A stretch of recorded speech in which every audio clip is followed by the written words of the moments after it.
Día 212 de nuestro reto Lee la Biblia este año. ¿Cómo evitar las discusiones, afrontar las disputas y dejar de pelear? El referendo de hace poco sobre la permanencia de Gran Bretaña en la Unión Europea dio como resultado una votación dividida en un 52% a favor de salir y un 48% a favor de permanecer. La campaña fue ácida, la nación se dividió y los principales partidos políticos cayeron rápidamente en luchas interinas y en división. Este es un ejemplo de lo que vemos en todo el mundo. Cada actualización de noticias parece incluir historias de discusiones, disputas y peleas.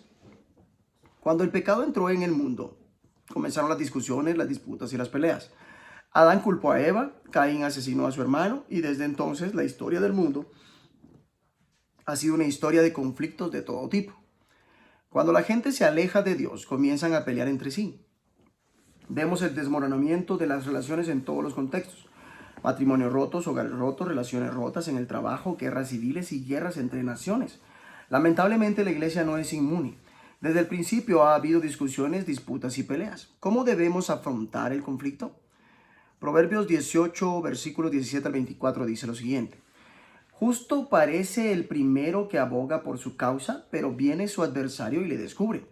La suerte pone fin a los pleitos y decide entre los poderosos. El hermano ofendido es más tenaz que una ciudad fuerte, y las contiendas de los hermanos son como cerrojos de alcázar. Del fruto de la boca del hombre se llenará su vientre, se saciará del producto de sus labios. La muerte y la vida están en poder de la lengua, y el que la ama comerá de sus frutos. El que haya esposa haya el bien, y el que alcanza la benevolencia de Jehová,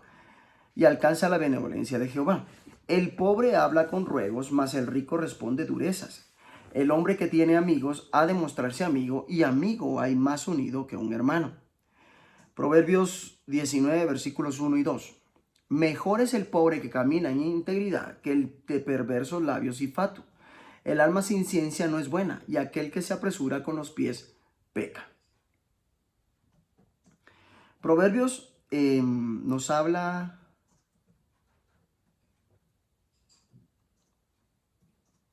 de evitar las discusiones.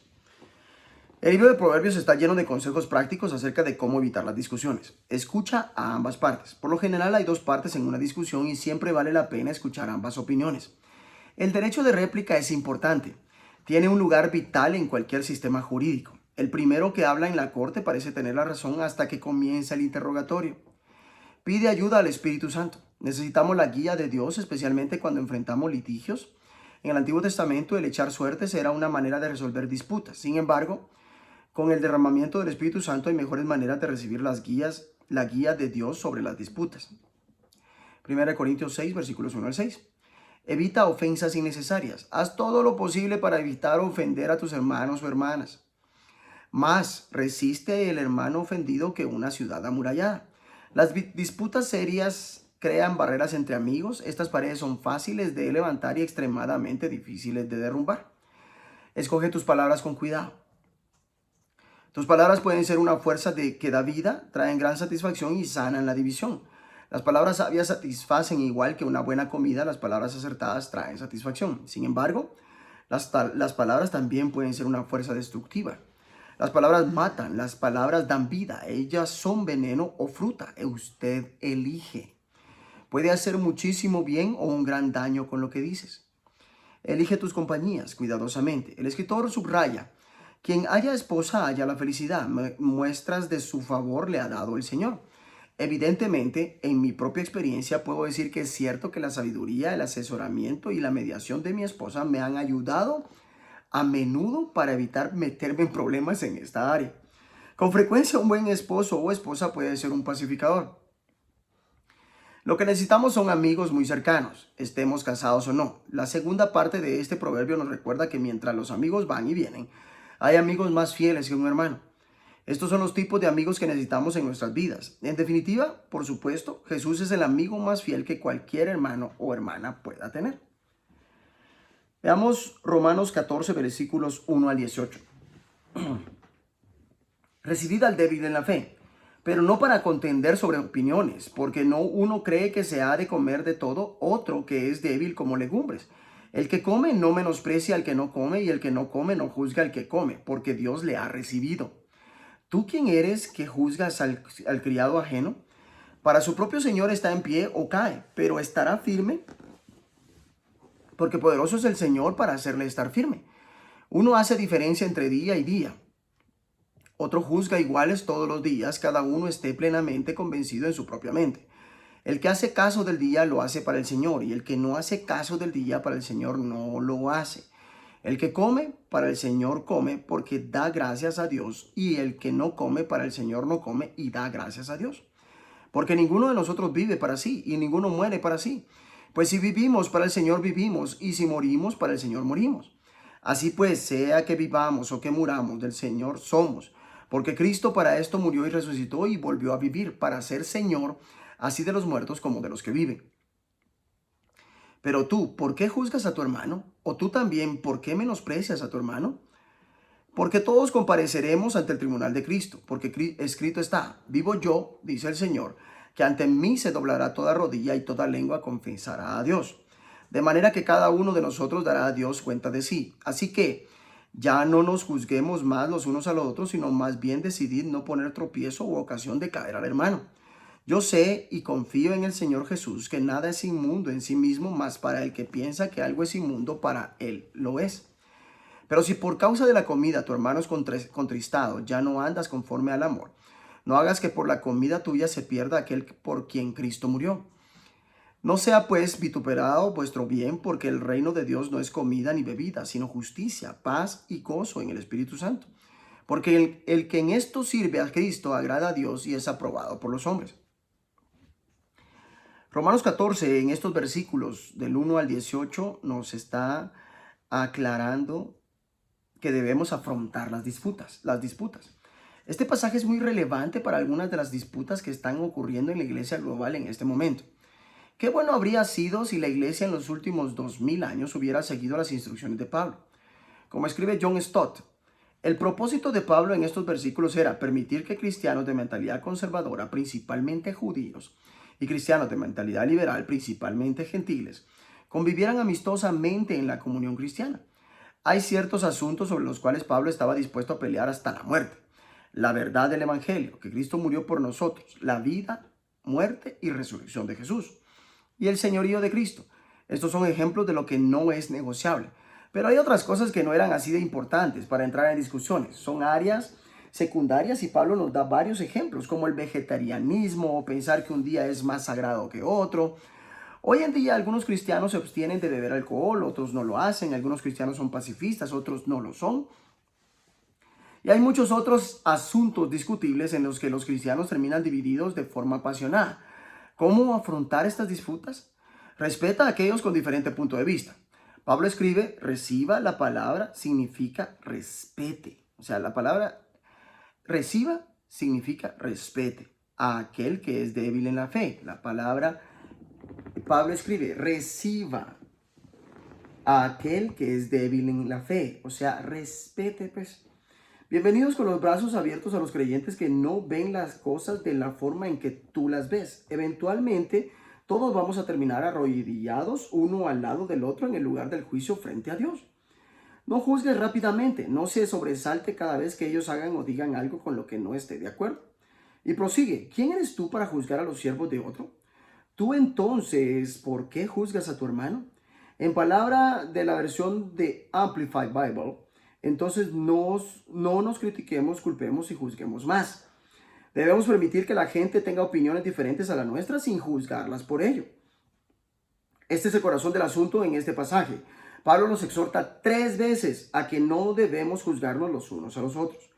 No menosprecies a los demás, no debemos menospreciar a aquellos que tienen opiniones diferentes de la nuestra. Dios los ha aceptado, lo mismo deberíamos hacer nosotros. Haz aquello que creas correcto. En todos aquellos asuntos secundarios, cada uno debe estar firme en sus propias opiniones. Cada uno esté convencido en su propia mente. Si comes carne, da gracias a Dios por la costilla.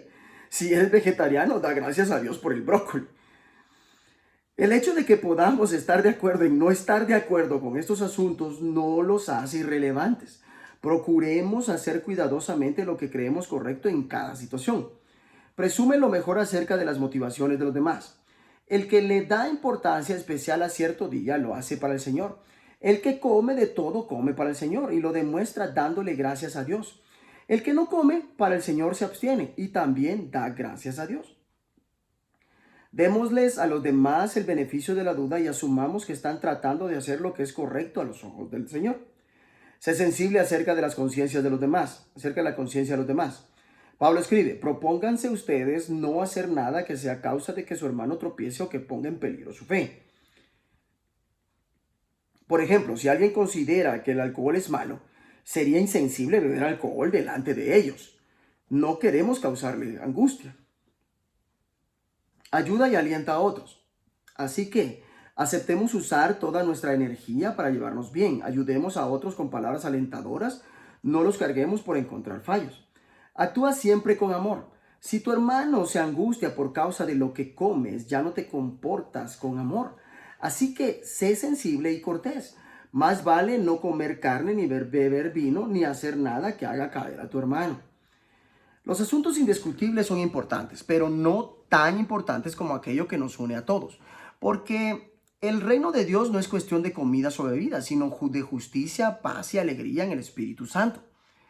Esto es lo que realmente importa. No caigamos en la trampa de arguir sobre asuntos discutibles que dividen a la iglesia y desaniman a aquellos que están fuera de ella. Sigue las palabras del escritor medieval Rupertus Meldenius: en lo esencial, unidad; en lo no esencial, libertad; en todo, amor. Veamos ahora Primera de Crónicas 9.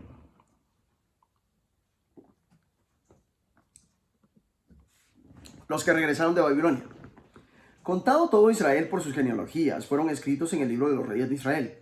Y los de Judá fueron transportados a Babilonia por su rebelión. Los primeros moradores que entraron en sus posesiones en las ciudades fueron israelitas, sacerdotes, levitas y sirvientes del templo. Habitaron en Jerusalén de los hijos de Judá, de los hijos de Benjamín, de los hijos de Efraín y Manasés.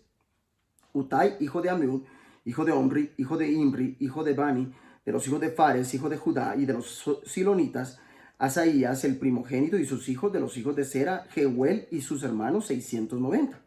Y de los hijos de Benjamín, Salú, hijo de Mesulam, hijo de Odavías, hijo de Asenúa, y Bneías, hijo de Jeroam, Ela, hijo de Uzi, hijo de Micri, y Mesulam, hijo de Cefatías, hijo de Reuel, hijo de Ibnías, y sus hermanos por sus linajes fueron 956. Todos estos hombres fueron jefes de familia en sus casas paternas.